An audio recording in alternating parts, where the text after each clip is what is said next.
Hello and welcome. My name is Ali Goff. I'm the owner and founder of Goff Legal. We do estate planning, trust administration, and probate here in California. This video is to go over what you should know about estate planning for blended families. So let's go ahead and define what a blended family is. I think the most iconic one that will ring true to you and you'll go, yep, I totally get it. The Brady Bunch. Yes. So we have husband and wife who marry, but they have kids from previous relationships. Now, this can take many different forms, right? Sometimes we have a couple who is together, husband and wife, husband and wife, doesn't really matter. We have a married couple, and either they both have children from previous relationships. Sometimes they have children of the relationship, so we'll have sort of three different groups of stepchildren. And then we also might have where one person has kids from a previous relationship and one does not. They don't have children, but they have other family members. And I get a lot of clients who go, it's really simple. And then they start to explain their family situation. And truth be told, it's not simple, right? The complications and the things that we need to think about for blended families is really important and should not be rushed and should not be underestimated, the importance of those conversations. Because here's the reality.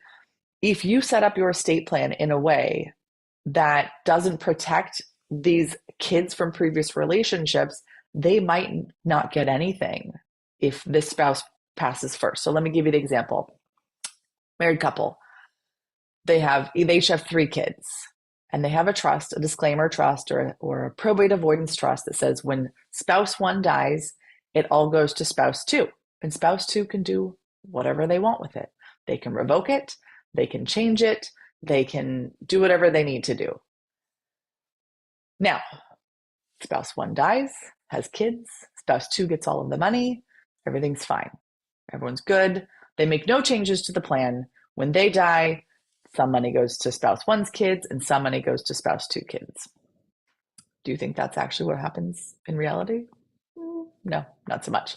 Oftentimes, spouse one dies, they leave the money to spouse two. Spouse two either doesn't get along or is distanced from kids from spouse one. They can make changes. Or what if they get remarried? Now they want to leave their new spouse who they love their money when they're gone.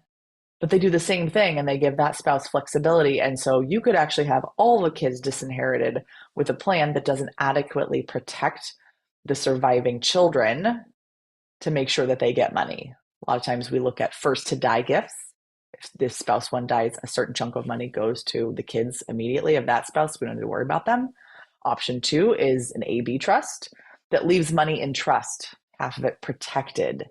The surviving spouse can use those funds if they need it. And once they're passed and they don't need those funds and there's money left over, it goes to spouse one's kids. So you can see how this is not simple. This is not super easy. So I want you just to think about that when you're considering your planning. And if you have a blended family, it is incredibly important that you get the right trust and have the right conversation with your attorney.